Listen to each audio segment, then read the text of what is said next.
13 میں ایک اور قباحت منافقین کی ذکر کرتے ہیں۔ یہ 8واں قباحت ہے جب اس سے کہا جائے کہ آپ ایمان لائے جس طرح ایمان لایا ان لوگوں نے، تو وہ لوگ کہتے ہیں کیا ہم ایمان لائے جس طرح یہ بیوقوفوں نے ایمان لایا؟ خبردار، یقیناً بیوقوف یہی لوگ ہیں، لیکن یہ بے سمجھ ہے، یہ علم نہیں رکھتے۔ یہاں پر اللہ تبارک و تعالی نے پہلا نہی عن المنکر کیا، وَإِذَا قِيلَ لَهُمْ لَا تُفْسِدُوا فِي الْأَرْضِ، اور امر بالمعروف بعد میں۔ پہلے آیات میں اللہ تبارک و تعالی نے نہی عن المنکر کیا، اور یہاں پر اللہ تبارک و تعالی نے امر بالمعروف کیا، وَإِذَا قِيلَ لَهُمْ آمِنُوا كَمَا آمَنَ النَّاسُ۔ تو اکیلا امر بالمعروف کرنا، جیسے بعض حضرات کہتے ہیں کہ امر بالمعروف کرو، نہی عن المنکر کی کوئی ضرورت نہیں ہے، توڑ کے کوئی ضرورت نہیں ہے، جوڑ کی ضرورت ہے۔ حال یہ ہے کہ یہ طریقہ کار قرآن اور حدیث کے خلاف ہے، اور دلیل بھی یہ پیش کرتے ہیں جی اگر نہی عن المنکر کرتے ہیں نا، یہ نہی عن المنکر کا مثال روشنی کی طرح ہے، اور جب روشنی آ جاتے ہیں تو اندھیرا خود بخود چڑھ جاتے ہیں۔ یہ بات غلط ہے۔ قرآن اور حدیث میں ہمیشتاً امر بالمعروف اور نہی عن المنکر یہ ذکر ہوتا ہے۔ اسی طرح احادیث میں بھی امر بالمعروف اور نہی عن المنکر کی طرف عملاً بھی رسول اللہ نے اس پر عمل کیا اور ترغیب بھی دیا۔ صحابہ کرام کی بھی یہی طریقہ کار تھے کہ جس طرح امر بالمعروف کرتے تو اسی طرح نہی عن المنکر بھی کرتے۔ ملائکوں کی بھی یہ حالت ہے، اہل ایمان کی بھی یہ حالت ہے، امت مسلمہ کی بھی یہی طریقہ کار تھے، امر بالمعروف کے ساتھ ساتھ نہی عن المنکر بھی کرتے۔ بسا اوقات نہی عن المنکر اتنی شدید ہوتا ہے کہ جہاں امر بالمعروف وہاں پر ٹہر نہیں سکتے ہیں۔ مثلا ایک جگہ پہ وہ چراغ وہ جل رہے ہیں اور ہوا اتنی شدید ہے کہ وہ جلنے نہیں دیتے ہیں، روشنی کرنے نہیں دیتے ہیں، تو لہٰذا جب تک آپ نے تمام راستے ہوا کے بند نہیں کیا تو اس وقت تک آپ روشنی وہ چراغ وغیرہ نہیں جلا سکتے ہیں۔ لہٰذا امر بالمعروف اور نہی عن المنکر یہ لازم اور ملزوم ہے۔ اور قاعدہ بھی یہ ہے، قرآن کریم میں یہاں پر اللہ تبارک و تعالیٰ نے پہلے نہی عن المنکر کیا ہے، وَإِذَا قِيلَ لَهُمْ لَا تُفْسِدُوا فِي الْأَرْضِ قَالُوا إِنَّمَا نَحْنُ مُصْلِحُونَ۔ یہ نہی عن المنکر ہے کہ فساد نہ کر۔ وجہ یہ ہے، علماء لکھتے ہیں کہ یہ نہی عن المنکر یہ مثال ہے تخلی کی، اور امر بالمعروف کی مثال ہے تحلی کی۔ پہلے صفائی لوگ کر لیتے ہیں، صفائی کے بعد پھر وہ تزئین اور آرائش بنا لیتے ہیں۔ ایسے نہیں کہ گندگی کے اوپر وہ بندہ صفائی کرے، پہلے وہ گندگی وغیرہ ہٹا دیتے ہیں، پھر وہ لوگ وہاں پر وہ قالین وغیرہ وہ بچھا دیتے ہیں۔ تو تخلی اول ہے اور تحلی بعد میں ہے۔ پہلے بندہ وہ صفائی کر کے بعد میں آپ وہ زیب و زینت اور تحلی وغیرہ کریں۔ تو یہاں پر رب العالمین نے پہلے تخلی کیا ہے کہ یہ نہیں کرنا، یہ نہیں کرنا، یہ نہیں کرنا، اور بعد میں اللہ تبارک و تعالیٰ نے باقاعدہ ترغیب دی ہے امر بالمعروف اور نہی عن المنکر کا۔ پھر وَإِذَا قِيلَ لَهُمْ آمِنُوا كَمَا آمَنَ النَّاسُ، جب اس سے کہا جائے کہ آپ ایمان لائے جس طرح ایمان لائے صحابہ نے، تو آیا صحابہ کرام کی ایمان معیار حق ہے یا نہیں؟ یہاں پر یہ مسئلہ بہت زیادہ مشہور ہے کہ صحابہ کرام معیار حق ہے یا نہیں۔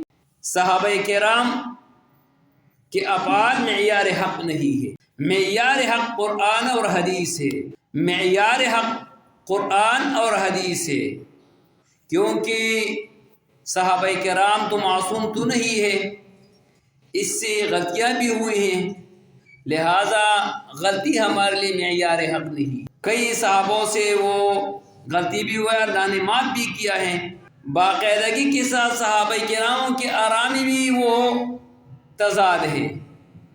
ایک صحابی ایک چیز کے لیے وہ حلال سمجھتے ہیں کہ جب دوسرا وہ حرام سمجھتے ہیں۔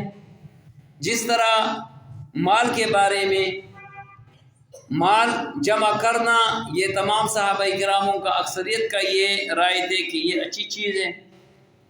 زکوٰۃ وغیرہ دینا، صدقے وغیرہ دینا، تو صدقے اور زکوٰۃ تب ہو سکتی ہے کہ آپ کے پاس مال موجود ہو۔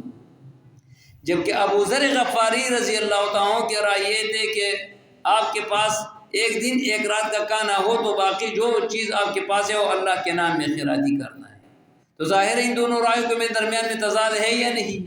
کئی مسائل ایسے ہیں کہ صحابہ کرام کے درمیان میں حلال اور حرام کے فتویٰ ہے، لہٰذا معیار حق ہم ان کے آراء قرآن و حدیث پر وہ تو لیں گے۔ جس کی رائے قرآن اور حدیث کے ساتھ زیادہ موافق ہے ہم وہ لے لیں گے، جس کی وہ رائے اس کے ساتھ برابر نہیں ہے تو ہم چھوڑ دیں گے احترام کے ساتھ۔ ہاں، قرآن اور حدیث میں جو احکام گزر چکے ہیں، جو مسائل گزر چکے ہیں، اس پر سب صحابہ کرام نے عمل کر کے دیکھا ہے، لیکن معیار حق قرآن اور حدیث ہے۔ صحابی کا کردار، صحابی کا وہ عمل، یہ معیار حق نہیں ہے۔ لہٰذا کیونکہ معصوم تو وہ نہیں ہے نا، معصوم تو اللہ واللہ کے رسول ہے، یعنی معصوم اللہ کے رسول ہے، اس کے علاوہ ہو ہی نہیں سکتے معصوم۔ غلطیاں وغیرہ بھی ہو چکی ہیں، اللہ نے اس کو باقاعدگی کے ساتھ معاف بھی کیا ہے۔ صحابہ کوئی ایسے کام نہیں ہے جو اس نے کیا نہیں، شجاعت میں اس کا مثل نہیں ملتے ہیں۔ جیسے صحابہ کرام نے شجاعت کا وہ نمایاں کردار ادا کیا تو اس کی مثل یہ لوگ نہیں پیش کر سکتے ہیں۔ سخاوت میں، عمل بالقرآن اور حدیث میں، یہ اس میں سب سے آگے تھے۔ لہٰذا یہ امام شافعی رحمہ اللہ سے سوال کیا گیا حضرت علی رضی اللہ تعالیٰ اور حضرت معاویہ رضی اللہ تعالیٰ کے بارے میں، تو امام شافعی رحمہ اللہ نے فرمایا کہ اللہ تبارک و تعالیٰ نے مجھے صحابہ کرام پر وہ تلوار اور تیر چلانے سے منع کیا ہے۔ جب اس چیز سے منع کیا ہے تو زبان چلانے سے بھی ہمیں منع ہے، لہٰذا صحابہ کراموں کی کمزوریوں کے بارے میں آپ خاموش رہیں، اس پر آپ گفتگو نہ کریں۔ اس لیے علامہ ابن قیم رحمہ اللہ فرماتے ہیں مثل الصحابۃ مثل العین، صحابہ کرام کی مثال آنکھوں کی طرح ہے۔ جب وہ آنکھ زخمی ہے تو اس سے ظاہر ہے کہ اس سے پانی وغیرہ بہتے ہیں، لیکن حکم یہ ہے کہ جو آنکھ زخمی ہے اس کو مسح کرنے سے، رگڑنے سے وہ منع ہے، کیونکہ جب وہ رگڑتے ہیں تو اور وہ اس کا وہ نقصان وہ بڑھ جاتے ہیں۔ لہٰذا صحابہ کرام کی غلطیوں کے بارے میں یہ آنکھ کے معنی ہے، اس کی غلطیوں کے بارے میں آپ خاموش رہیں، اس کے بارے میں آپ گفتگو نہ کریں۔ لہٰذا اللہ تبارک و تعالیٰ فرماتے ہیں وَإِذَا قِيلَ لَهُمْ، جب کہا جائے لہم ان منافقوں سے آمنوا ایمان لاؤ کما آمن الناس، یہاں پر ایسے نہیں فرمائے کما آمن صحابہ رسول، وجہ یہ ہے کہ ناس ہے، ناس کا معنی یہ ہے لِجَمْعِهِمْ فَضَائِلِ الْإِنسَانِيَّةِ، کہ اس میں انسانیت کی جو تمام فضائل ہے اسی کی مجموعہ ہے۔ یہ لوگ شجاعت میں، سخاوت میں، اتباع رسول میں، اور معصیت سے بچنے میں، اور علم کی گہرائی میں، اور اللہ و اللہ کے رسول کے سامنے سر جھکنے میں، یعنی انسان کی جتنی بھی فضائل ہیں ان فضائل کا پر یہ صحابہ مکمل اترے ہوئے تھے۔ لہٰذا جب ان منافقوں سے کہا جائے کہ آپ ایمان لائے جس طرح ایمان لائے صحابہ نے، تو وہ کیا کہتے ہیں کما آمن الصفا، قالوا، یہ لوگ کہتے ہیں کیا ہم ایمان لائے جس طرح ایمان لائے بیوقوفوں نے۔ لہٰذا صحابہ کراموں کو رسول اللہ صلی اللہ علیہ وسلم کے ساتھیوں کو ان لوگوں نے بیوقوف قرار دیا۔ انشاءاللہ